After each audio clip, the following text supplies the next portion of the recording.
right, on the bottom of page 26, we're going to do example 3, which is solving for volume. And these are two-step processes. Same formula, same variables, same units. I'm going to write density, mass, volume, or DMV down in the column. And then I'm going to go to my word problem and find out what I have. The density of iron is 7.86 grams per centimeter cubed. What is the volume? So I'm going to put my question mark at volume if the mass is 15.3 grams. So I'm looking for volume this time. I'm going to go dm divided by v. Now, I'm doing this one because if you take a look, volume is on the bottom. There are two different ways to go about this, but we need to get volume as a denominator and by itself. I'm going to use my algebra rules of multiplying and canceling out like terms in order to do that. So I'm going to multiply both sides by v over 1. Right?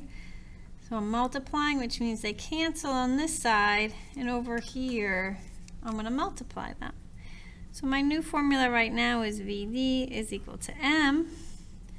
But I still do not have volume by itself. So I need to divide this side by density as well as this one. Density cancels on this side, and I have volume is equal to mass divided by density. Now I can take my variables, 15.3 grams, and divide it by 7.86, and this is technically grams over centimeters cubed, right?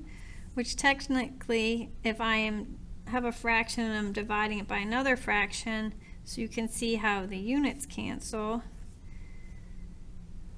I'm actually multiplying by the reciprocal. So I'm going to put this on bottom because I need to flip it. Now you can see that grams technically or legitimately cancel. And then I'm going to go 15.3 divided by 7.86. And my calculator gives me a giant number. It gives me 1.9465 64885. Right, that is a humongous number, but if I look here, I have 3 sig figs and 3, so I can only report 3. So I'm going to cut the number off here, and then I look, the 6 is larger than 5, so I'm going to round that 4 up. Sorry, I almost put my decimal in the wrong place.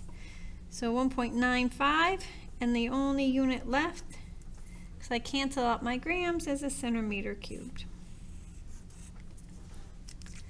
Alright, so it's a two-step process because I need to get my volume as a denominator as well as by itself. Right. So I just solve for volume.